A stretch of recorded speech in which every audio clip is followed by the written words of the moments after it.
여러분 AI라고 알죠? AI 왓슨이라고 하는 기계가 있습니다. 그래서 그 이세돌 바둑 천재하고 AI하고 바둑을 뒀는데 AI가 이겼죠. 물론 한판 우리가 이세돌 기사라고 그래야 돼요. 뭐라 그래야 돼. 이분이 한 번 이긴 거 가지고 아마 대서특필된 적이 있습니다. 그래서 결국은 AI에게 바둑을 이기지 못합니다. 실제로 넘을 수 없는 이런 상황이죠. 그래서 그 AI 의사가 있습니다. 이름이 왓슨이라고 하는 구글에서 만들고 이런 어떤 시험하는 팀이 있었습니다. 그래서 AI에게 인공지능 AI 의사에게 그 영국 여자 유방암 사진, 그 유방암이 찍힌 사진, 그 미국 여성 한 2만 5천 명, 영국인지 미국인지 2만 5천 명, 그리고 영국에 한 5천 명 정도, 총 3만 명 정도의 유방암의 사진을 AI에게 입력을 시켜준 거예요. 입력을 시켜주고 그리고 나서는 이 AI와 대결을 펼친 당대 최고의 이 유방암 의사 6명이 대결을 펼칩니다. 대결을 펼치는데 과연 오진율은 누가? 그러니까 6명이 이 의사들 6명은 같이 보는 거예요. 이 사진을 보고 이건 유방암이다 아니다.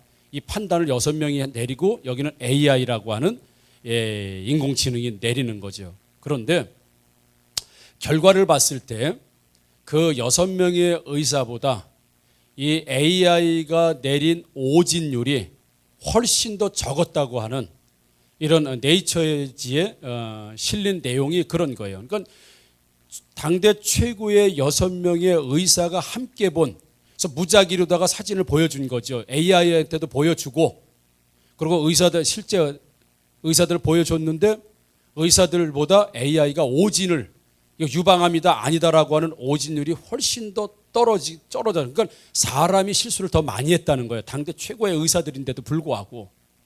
이 사실을 제가 아마 한 1년, 한 2년 됐을 것 같아요. 생로병사인지 아니면 명의라고 하는 그런 데 모르게 기억을 못 하겠는데 자료를 찾아봐도 제가 모르겠는데 TV에서 볼 때 의사들, 우리 한국에 있는 의사들과 서울대학교 의사들이겠죠. 한 10여 명, 암의 아주 권위자 10여 명과 이 AI가 대결을 우리나라에서 펼쳤습니다. 그게 이제 TV에서 방영이 된 적이 있어요.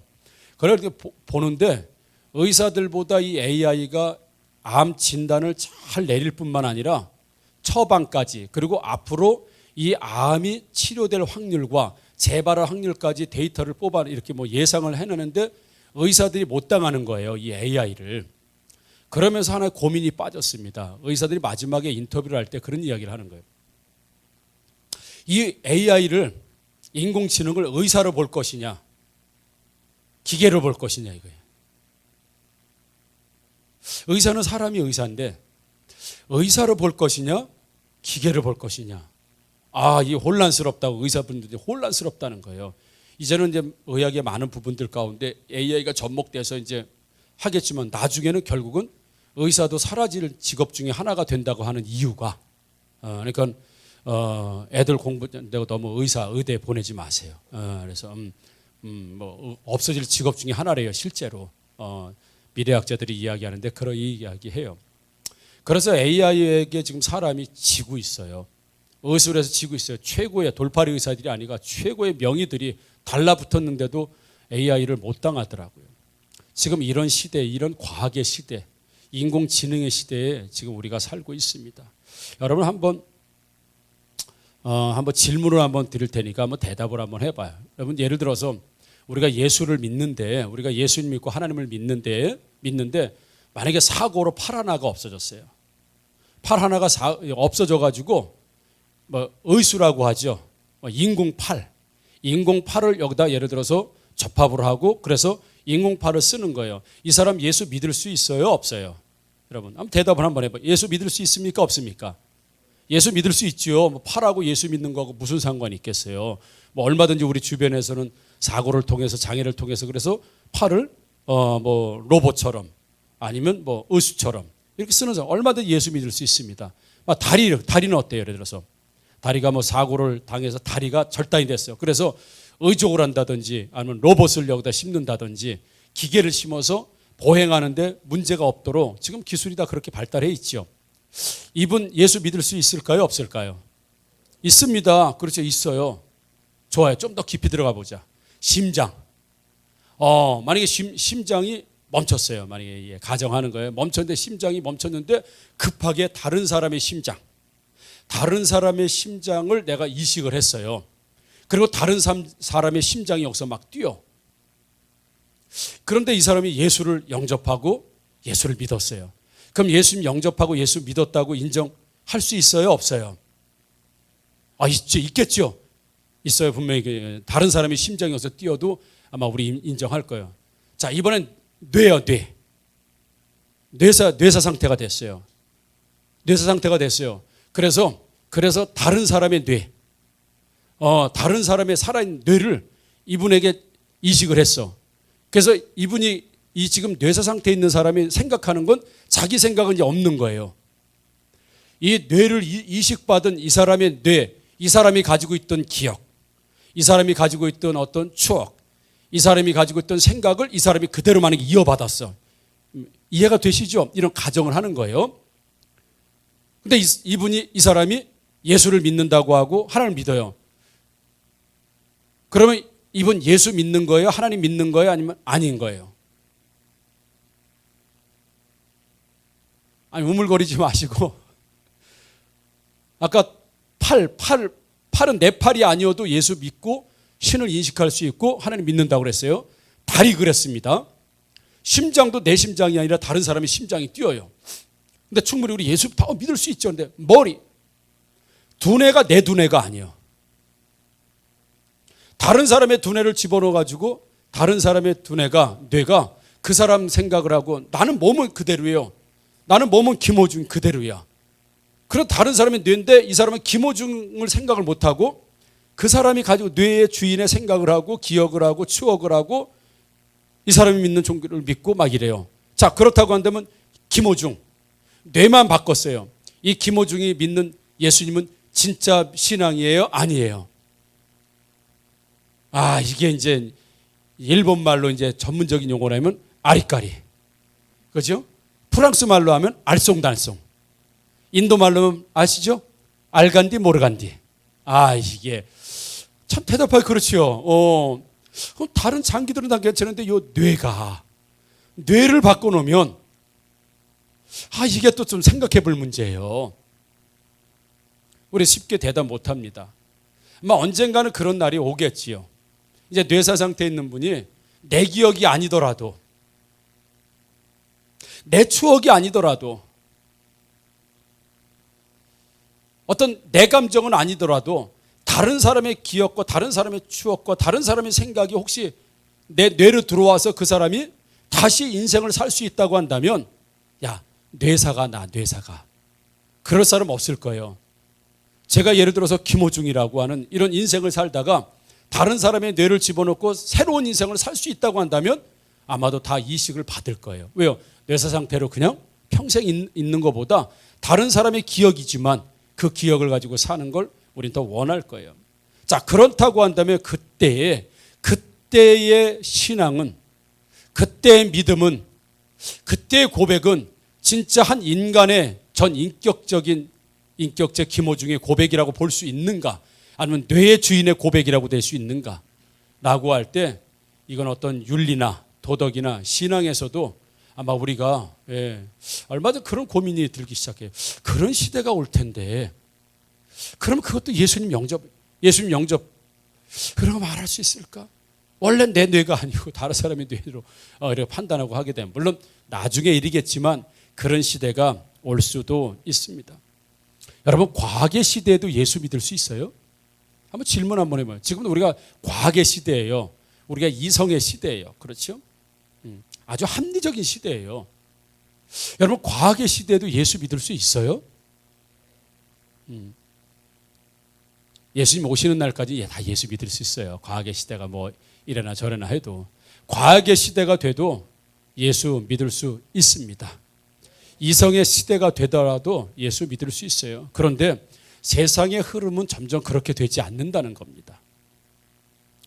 그래서 예수님께서 마지막 오게 되면 내가 믿음 보기 어렵다라고 할 때 그 믿음은 하나님이 원하시는 믿음일 뿐만 아니라 많은 사람들이 과학이라고 하고 이성이라고 하는 세상 흐름이라고 하는 것을 더 신뢰하지 하나님을 더 신뢰하는 사람들은 없을 거라고 하는 사실이에요. 그래서 하나님을 증명해 내려고 하는 노력들도 많이 합니다. 하나님이 이래서 하나님, 야 우주 만물을 봐라. 뭐 로마서도 그러잖아요. 우주 만물을 봐라. 다 이게 하나님이 살아계신 증거 아니라고 말해요. 그러나 거기에는 과학이라는 것이 들어가야 돼요.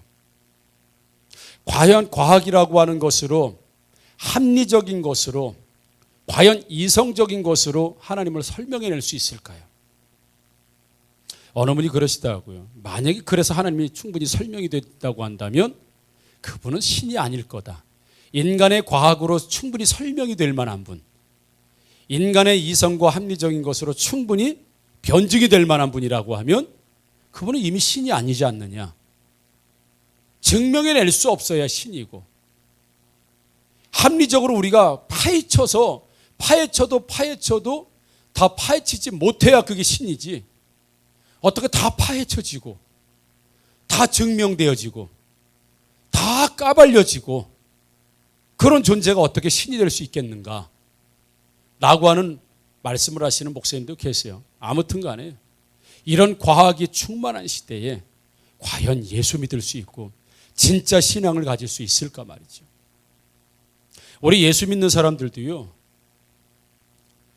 이제는 뭐라고 할까요? 과학을 더 의지하고 의학을 더 의지하고 세상의 합리적인 것, 타당한 것, 임상적인 것, 결과적인 것, 이런 것들을 더 많이 우리는 의지하는 경향이 많습니다.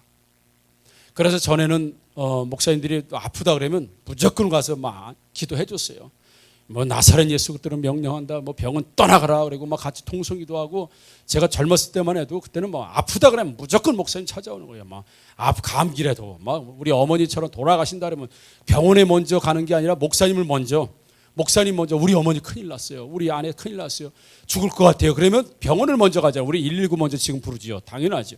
그런데 먼저 그냥 하나님 앞에 기도하는 거, 그게 우리는 습관화가 됐었어요. 그 당시에는.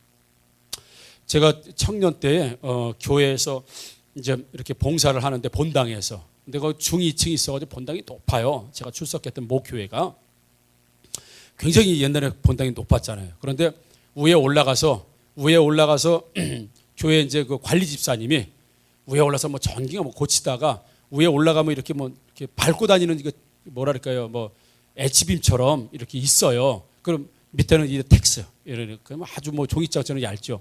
근데 거기를 헛디뎠는지 미끄러지면서 텍스를 뚫고 나오면서 본당 바닥으로 떨어졌어요. 이게 뭐 지금 한 30년 전 일이에요.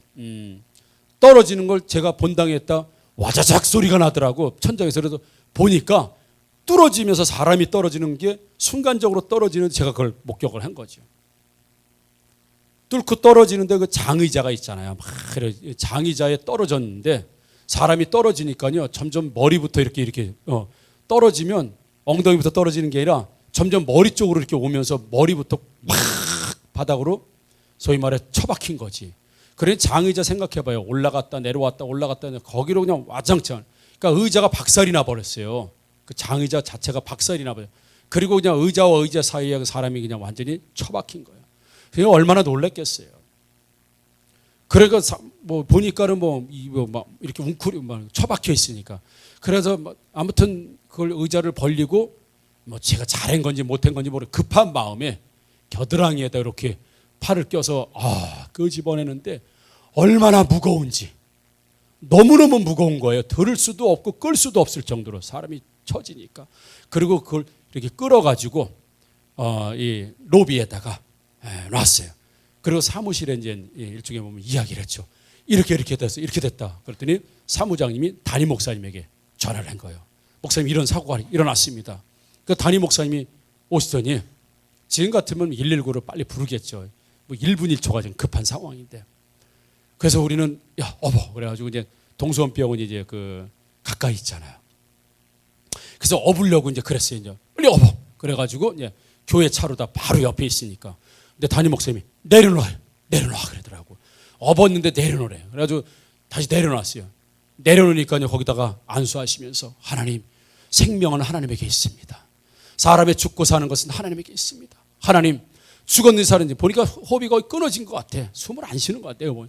그러니까 1초가 1시간처럼 느껴지는 거예요. 옆에 있는 사람들은. 저도 마찬가지예요. 근데 목사님이 거기다 대고 안수하고 기도하고 계셔. 하나님, 사람의 생명은 하나님에게 있습니다. 하나님, 사람이 죽고 사는 건 하나님에게 있습니다. 하나님, 죽었으면 살려주시고 회복되게 하시고. 기도하는데 제가 보기엔 한 1분도 채 안 했을 겁니다. 뭐 목사님들 급한데 뭐 길게 하겠습니까? 그런데 몇 시간처럼 느껴지는 거예요. 왜? 너무 급하니까. 근데 그렇게 기도를 하고 그리고 빨리 병원에 가라고. 그래서 교회 차를 타고 저는 동수연병원을 갔어요. 그리고 나서는 담임 목사님도 이제 뭐 워낙에 연로하신 분이고 몸이 약한데 마당까지 쫓아 나온 거죠. 차 가는 거 이제 보니까 거의 시체처럼 됐었어요. 그래 얼마나 놀라겠습니까? 책임 있는 거 담임 목사님 말이야. 교회에서 일하다가 그렇게 됐으니. 마당에서 한동안 움직이지를 못하고 놀라니까 움직이지 못하고 가만히 서 계시는 거예요. 그러면서 이렇게 손바닥을 치면서 그리고 또 이제 기도를 하고 계시는 거예요. 제가 그걸 물끄러미 보고 그리고 나서 이후에 생각하는 거예요. 사람이 급하면 119를 먼저 부르고 사람이 급하면 먼저 병원을 먼저 가는 게 먼저인데 본능적으로 생각하는 건데 어떻게 목사님은 기도할 생각을 하셨을까? 제 청년회 때 그렇게 생각했던 거예요. 어떻게 목사님은 기도할 생각을 하셨을까? 그럴 때 어떻게 사람이 죽고 사는 그 갈림길에 있을 때 기도 먼저 한다고 생각했을까? 나도 이런 상황 가운데 나도 그렇게 할 수 있을까? 나도 기도 먼저 지금 10초 있으면 죽을 수 있는 상황 가운데도 내가 먼저 기도하고 병원을 보낼 수 있을까? 나도 그런 믿음으로 성장할 수 있을까? 나도 그럴 때 하나님을 의지할 수 있을까? 고민을 정말 많이 했습니다. 그러면서 하나님, 나도 위기의 순간에 하나님 저 목사님처럼 저 담임 목사님처럼 그렇게 기도하는 믿음을 달라고, 그런 사람이 달라고 내가 한동안 그분을 모델 삼아서 그래서 그분 이야기를 제가 많이 해요. 물론 사람이라 장단점도 있겠지만 본받을 점이 너무 신앙적으로 목회적으로 많이 있기 때문에 그래요. 그랬는데 병원에 가서 응급수술을 들어갔는데 뭐 갈비뼈니 뭐니 모든 뼈들이 다 그냥 박살이 나고 다 부러진 거예요.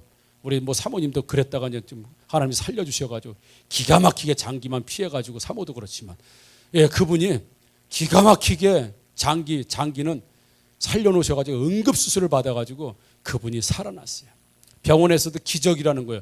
어떻게 이렇게 될 수 있는 상황이 아닌데 응급으로 수술을 해서 이분이 살았어요. 물론 수개월 동안 그 치료받고 하는데 굉장히 어렵고 또 교회가 또 그걸 치료하고 여러 가지로 또 지원을 하는데도 나름대로 교회가 어려웠던 상황이 있지만 그런 경험들을 통해서 볼 때 과연 정말 위급한 상황에 과연 내가 하나님을 먼저 찾을 수 있을까?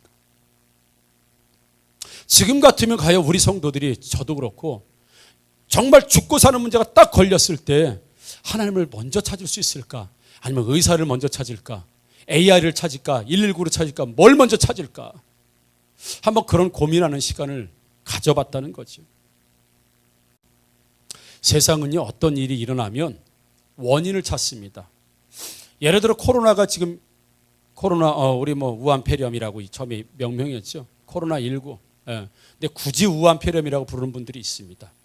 보수적 아무튼 간에 우한폐렴, 코로나19 이게 드러나면 세상은 연구하기 시작합니다. 어디로부터 병원체가 어디서부터 생겼을까? 바이러스가 어디서부터 생겼을까? 요즘은 그런 얘기는 박쥐다, 뱀이다, 별 얘기냐 다 하죠. 원인을 찾는 거예요, 원인을. 왜 이 바이러스가 생겼을까? 어디로부터 생겼을까? 어느 나라부터 생겼을까? 왜 생겼을까라고 하는 현상에 대해서 그 이유를 찾아내기 위해서 열심히 노력하고 헌신하고 연구하는 분야가 과학이에요. 의학이에요. 그래서 어떤 현상이 드러나게 되면 그 현상이 일어난 결과가 왜 이런 결과가 나왔는지 원인을 찾아 들어가요. 근데 신앙은 그렇지 않습니다. 이 결과와 원인 위에 계신 분이 있다는 사실을 여러분 우리는 신앙으로 고백하게 되기를 주님의 이름으로 축복합니다. 세상의 의학과 과학은요, 결과가 일어나요. 태풍이 일어났다. 그럼 이 태풍이 어느 바다에서 왜 어떤 기류 때문에 어떤 현상 때문에 일어났을까라고 하는 결과가 일어나게 되면 원인을 찾아요. 원인을. 그 자연에서 원인을 찾는다고요. 그게 과학이죠. 그게 의학이죠. 우리에게 굉장히 유익을 주고 도움을 주지만 이 세상 안에서 우리가 이 피조 세계라고 하는 세계 안에서 원인과 결과를 계속 우리가 찾아 들어가요. 그게 과학과 이성이에요. 그런데 어떤 결과가 일어나잖아요. 어떤 현상이 일어나면 우리 신앙인들은 그렇지 않습니다. 기독교 신앙인들은 이 피조 세계에서 원인을 찾아 들어가지 않는다는 얘기죠. 예를 들어서 우리 남편이 예를 들어 회사에서 오늘부로 뭐 예를 들어서 사직하고 왔어요. 그러면 당신이 그동안 출근을 늦게 해서 그렇잖아. 결과를 못 내서 그렇잖아. 부장님에게 대들어서 그렇잖아. 라고 해서 전부 우리는 원인을 거기서 찾을 수도 있어요. 보통은 다. 당신이 왜 회사를 그만두게 된 이유가 뭐냐라고 할 때 원인을 다 우리 안에서 찾아요. 근데 신앙인은 그 이유도 있겠지만 과연 하나님께서는 왜 내 남편에게 이런 일이 일어나게 하셨는가? 라고 하는 어떤 현상적인 물리적인 현상들, 과학적인 현상들을 먼저 찾는 게 아니라 그 원인과 결과를 주관하시는 분이 하나님이라고 하는 사실을 우리는 알고 있기 때문에 하나님은 왜 이 원인을 제공하시고 결과를 제공하셨을까? 하나님은 무슨 뜻이 있었을까? 우리가 하나님 앞에서 무엇을 더 생각해 보아야 될까? 우리는 하나님께서 왜 이렇게 하셨을까라고 하는 원인을 과학과 의학은 이 세상에서 원인을 찾지만 우리가 찾는 원인의 근원자는 하나님이라는 사실을 믿으시기를 주님의 이름으로 축복합니다. 여러분 실제 그렇지 않아요? 실제 그렇지 않아요? 오늘 여러분 아합 왕과 엘리야가 등장해요. 이스라엘에 그냥 막 가뭄이 대단한 거예요. 다 굶어 죽게 생겼어요. 가뭄이에요. 3년 넘도록 비가 오질 않아요. 그러니 나라 꼴이 어떻게 되겠습니까? 거기에다가 바알의 선지자들 450명, 아세라의 선지자들 400명, 850명이 길길이 날뛰는 세상에 살고 있어요. 엘리야는 자기 혼자라고 생각했어요. 그래서 잘 알겠지만 오늘 이 본문의 이전에는 바알의 선지자들과 아세라 선지자들 850명하고 엘리야하고 영적 싸움, 실제 물리적 싸움, 영적 싸움이 일어나는 현장들을 봐요. 그래서 엘리야가 하나님 불을 내려주시는 제단의 그 능력을 통해서 850명의 그 바알과 아세라 선지자들을 전부 다 칼로 다 죽여버리잖아요. 전부 다 죽여버린다고요. 그리고 나서는 가뭄의 문제를 오늘 해결하기 위해서 이 엘리야가 아합 왕에게 이제 내가 갈멜산 꼭대기에 올라가서 내가 기도할 거다. 기도할 테니까 가뭄을 내가 멈추게 할 테니까 왕은 곧 장마를 맞고 비를 맞을 준비를 하라 라고 선포하고 엘리야가 갈멜산 꼭대기로 올라가면 자기 부하 하나 사환을 데리고 올라갑니다. 그리고 나서는 본문에 보면 무릎 사이에다가 자기 머리를 넣고 막 기도하는 거예요. 비를 내려달라고 기도했겠지요. 몇 번을 기도했냐면 7번을 기도했다라고 성경은 말씀하고 있습니다. 지금 시대 같으면 비가 올 만한 상황인 걸 봐야 돼요. 지금 북서풍이 부는지 남동풍이 부는지 지금은 이른 비가 올 때인지 늦은 비가 올 때인지 지금 비가 올 기운지 아닌지를 세상은 그걸 조사를 합니다. 평년에는 어땠는지, 평년 이맘때는 비가 왔는지 안 왔는지, 몇 미리가 왔는지 그런 임상들, 통계들 이런 것들을 찾아보면서 우리는 확률을 따집니다. 그런데 엘리야는 물론 과거의 시대지만 그렇게 하지 않았어요. 지금 가뭄의 원인이 뭐냐 이거죠. 만약에 우리가 지금 가뭄이 3년 반 동안 가뭄이라고 한다면 우리가 온난화 현상 때문에 그렇습니다. 지구온난화 때문에 그렇습니다. 이산화탄소 때문에 그렇습니다. 등등 우리는 원인을 과학적으로 이성적으로 많이 밝혀내고 있습니다. 그래서 조치를 하죠. 그래서 세상의 모든 사는 사람들은 그 이유를 어디서 찾냐면 세상에서 찾아요. 이건 이산화탄소 때문에 그래. 이건 지구온난화 때문에 그래. 북극의 온도가 해수면이 높아져서 그래. 등등등등 그런 원인을 찾아요. 그런데 엘리야는 그렇게 찾지 않았다는 거예요. 이 가뭄의 원인이 뭐냐? 가뭄은 누가 주셨느냐? 그리고 이 가뭄을 해결하실 분은 누구냐? 그는 아합 왕도 알지 못하고 바알과 아세라 선지자들을 알지 못하는 여호와 하나님 그분을 알고 있었기 때문에 이 가뭄도 그칠 분은 하나님이시고 지금까지 3년 6개월 동안 비가 오지 않도록 하신 분도 하나님이시니 내가 하나님께 기도하고 하나님께 매달리고 하나님이 하시면 이 가뭄은 해결된다고 하는 그 누구보다도 갖지 못한 믿음을 엘리야가 가지고 있었기 때문에 그는 7번씩 기도했다고 되어 있어요. 사랑하는 성도들, 오늘 3절에 보니까 그래요. 자, 그의 사원에게 이르되 올라가 바다 쪽을 바라보라. 그가 올라가 바라보고 말하되 아무것도 없나이다. 이게 일종의 뭐 현대판 일기예보예요. 그렇죠? 야, 가봐. 그랬더니 여기 갈매산 꼭대기에 사원입니다. 지금 보니까 남동풍이 서서히 불면서 큰 구름이 흘러가는 동시에 작은 구름이 꼽사리 껴서 흘러가겠습니다. 내일은 비가 올지 눈이 올지 내일이 지나봐야 확실히 알겠습니다. 지금까지 갈매산에서 엘리야의 사원이었습니다. 뭐 이렇게 일기예보를 지금 하는 것 같아. 야, 가봐봐. 바다 쪽에 보니까 아무것도 안 보여. 선지자님, 안 보이는데요? 그래? 그럼 또 막 기도합니다. 야, 또 가봐. 또 가서 보니까 또 안 보여. 아무 구름도 안 보여.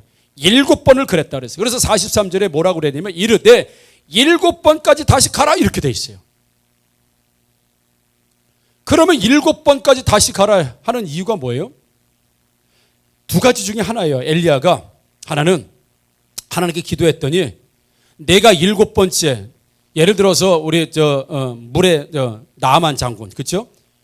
요단강에 들어갔다 나왔다 7번까지 해라 라고 하는 것처럼 하나님께서 7번이라고 하는 메시지를 주셨든지 엘리야에게 내가 사원에게 7번을 가서 바라봤을 때 7번째에 내가 구름을 일으켜서 내가 비를 내려주겠다고 하는 응답을 하나님이 주셨든지, 아니면 야 7번까지, 7번은 완전 숫자입니다. 하나님께서 응답해 주실 때까지 너는 무조건 가야 된다. 나는 그렇게 할 거다. 하나님 응답 주실 때까지 7번의 완전 숫자이기 때문에, 그래서 하나님께서 내가 응답 주실 때까지 나는 이 기도를 멈추지 않겠다고 하는 선포일진, 둘 중에 하나예요. 하나는 하나님께서 너 7번까지 기도하면 내가 들어주겠다라고 하는 응답이 있었든지, 아니면 내가 하나님의 응답이 있을 때까지 나 완전하게 여기서 가지 않겠다라고 하는 결단이 있었든지, 아니면 엘리야의 선포가 있었든지, 둘 중에 하나예요. 아무튼 간에 하나님으로부터 어떤 사인 내지는 응답 내지는 선포, 사원에게 선포한 거예요. 너는 7번까지 가봐라. 너는 7번까지 가야 된다라고 선포하는 거예요. 7번째 가면 하나님께서 비를 주신다고 하는 선포를 한 거예요. 왜요? 엘리야는 지금 세상을 바라본 것이 아니라 누굴 바라봤냐면 하나님을 바라보고 내가 완전히 응답 받을 때까지 기도하면 그분은 응답을 해주시고 가뭄을 멈춰주게 하신다는 확신이 있었기 때문에 엘리야는 7번을 사원에게 가라고 지금 이야기를 하고 있는 모습을 보여요. 그러니까 44절에 7번째 이르러서는 이렇게 돼 있잖아요. 엘리야는요, 이 문제를 풀어갈 때 과학적으로 푸는 것도 아닙니다. 임상적으로 푸는 것도 아니고요, 어떤 결과적으로 푸는 것도 아니고 피조세계에서 푸는 것도 아닙니다. 오직 이 문제가 일어난 것, 오직 가뭄의 문제가 일어난 것, 가뭄의 고통이 계속된 것, 이 가뭄의 문제를 해결하는 건 오직 내가 믿는 여호와 하나님, 우리 하나님만이 하실 수 있다라고 하는 철저한 신앙으로 봤기 때문에, 그러면 구름이 없습니다. 지금은 구름이 오를 때가 아닙니다. 지금은 구름이 올라올 때가 아닙니다. 지금은 비가 올라올 때가 아닙니다. 지금은 장마가 질 때가 아닙니다라고 하는 그런 말이 있었음에도 불구하고 그 현상, 그 세계도 하나님이 다스린다고 하는 그런 믿음이 엘리야에게 있었기 때문에 이 가뭄의 문제를 세상의 과학으로, 뭐 기후제로, 어떤 뭐 인공눈으로 이런 거로 해결하는 게 아니라 오직 하나님으로 해결하는 그 근원자를 하나님으로 찾았다고 하는 사실을 보게 되면, 우리가 인생을 살면서 사는 성도 여러분, 왜 그런 일이 일어났어요? 왜 그런 일이 일어났습니까? 왜 이런 일이 일어났어요?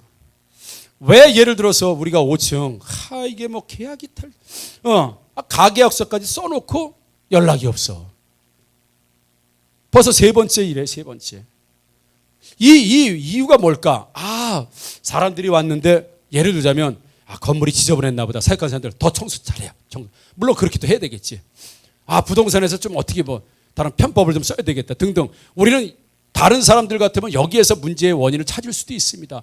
그것이 사실일 수도 있어. 그러나 첫 번째, 왜 이 5층의 건물이 왜 나가지 않는가, 왜 지금 매각이 되지 않는가라는 원인을 어디서 찾아야 되는가라고 할 때, 세상에 가치가 있는 사람들은 목사님 너무 비싸게 내놨나 봐요. 좀 싸게 내놔야 돼. 그래서 좀 싸게 내놔요. 그리고 부동산에 3군데 내놔서 그래요. 10군데 내놔야 돼요.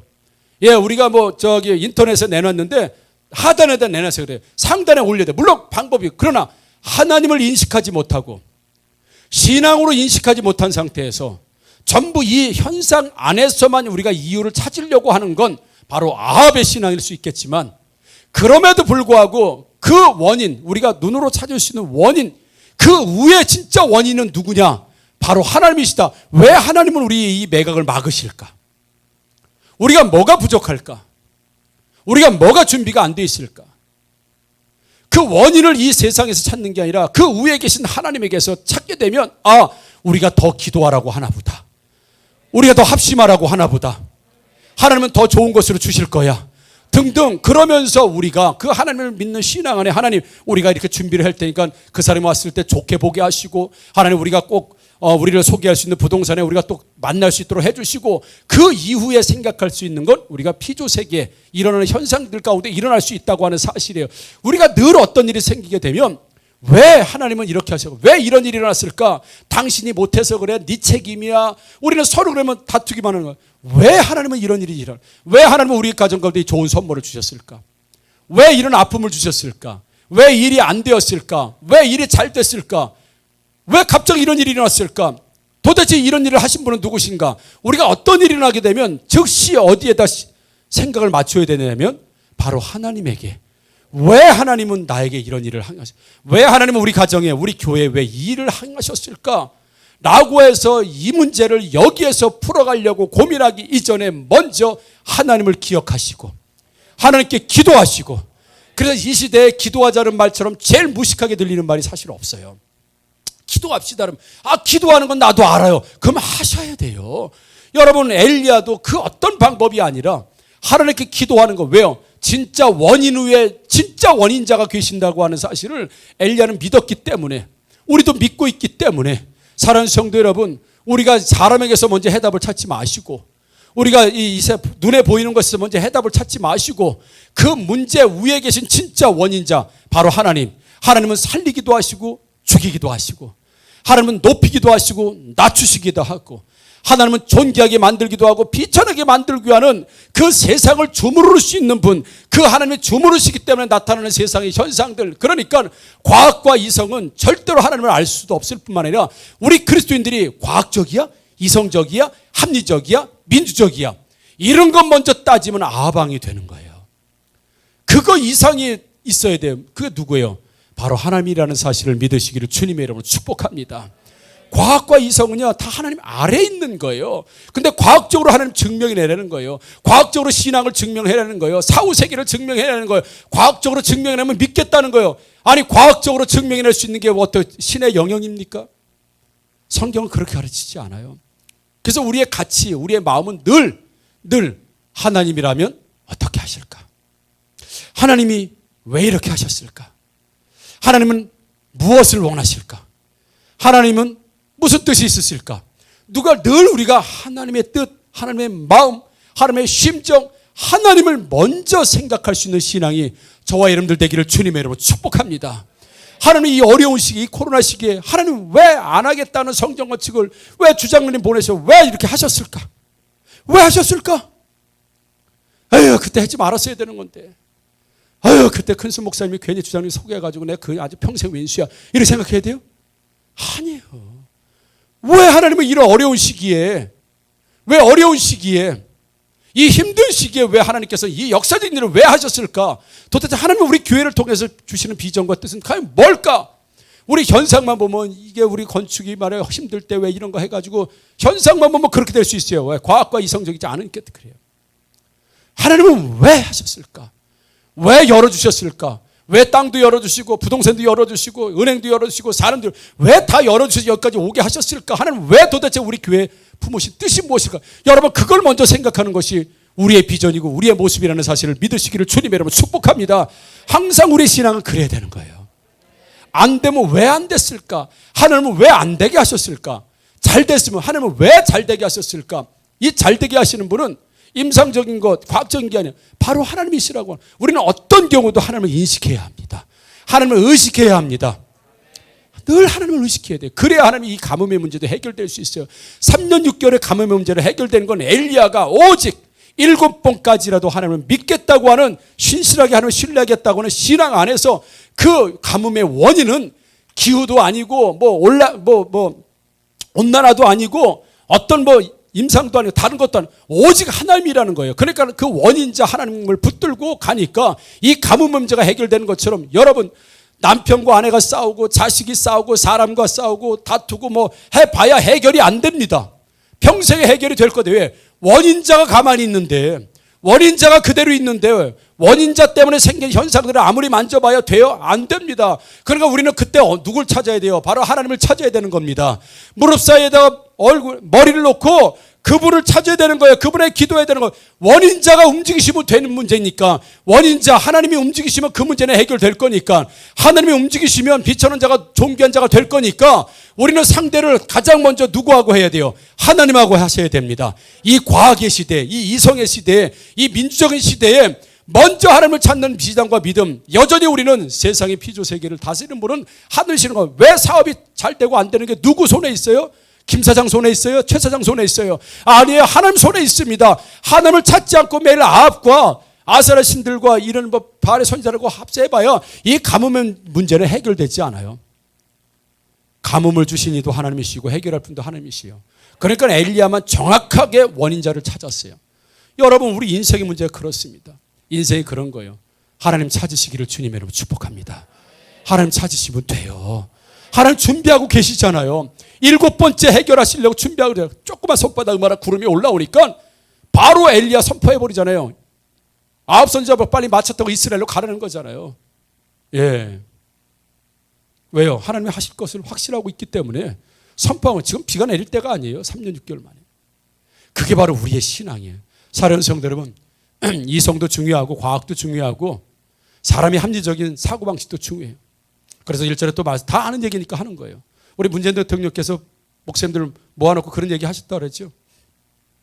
코로나는 의학과 과학의 영역이지 신앙의 영역이 아닙니다.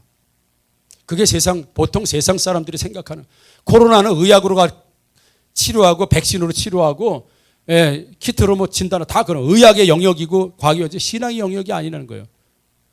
그 얘기는 신은 과학과 이성보다 아래다 이 얘기예요. 그게 세상 사람들이 갖는 사고방식이에요. 그게. 근데 우리는 다르잖아요. 과학과 이성도 코로나도 하나님 안에 있습니다. 여러분, 코로나가 생긴 것도 우리는 하나님이 이 세상을 심판하시든 깨닫게 하시든 우리가 더 기도하게 하시든 어떤 이유에서든지 하나님 허락 없이 어떻게 코로나가 퍼질 수 있겠습니까? 있을 수 없어요. 이 바이러스 출현 못합니다. 그러나 이 문제도 결국은 해결하실 분은 누구세요? 하나님이세요. 이 시대에 우리가 하나님의 뜻이 어디에 있는지, 왜 그러셨는지 우리가 파악하고 이유를 아는 거, 그 질문을 먼저 던지는 것이 우리가 먼저 해야 될 일이, 백신 언제 나오는데 우리 6월 달에 맞을 수 있는 거예요? 뭐 하는 거지? 몇 단계? 이런 얘기도 중요하지만 과연 이 문제를 해결할 수 있는 분은 하나님이시라고 하는 사실. 그래서 우리는 어떤 인생의 문제든지 어떤 고민이든지 먼저 하나님을 찾으시면, 하나님을 만나시면, 하나님께 기도하면 하나님이 그 현상의 문제를 붙들고 10년, 100년을 씨름해도 안 될 문제, 하나님이 3년 6개월의 가뭄을 해결하시는 것처럼 여러분의 인생의 문제를 해결하시는, 그리고 도와주시고 존귀하게 만들어주시는, 축복해 주시는 하나님을 늘 인식하면서 하나님 중심, 말씀 중심으로 사시는, 신앙 중심으로 사시는 저와 여러분들 되기를 주님의 이름으로 축복합니다. 아멘. 우리 일어나서 합심하여 또 찬양하도록 하겠습니다.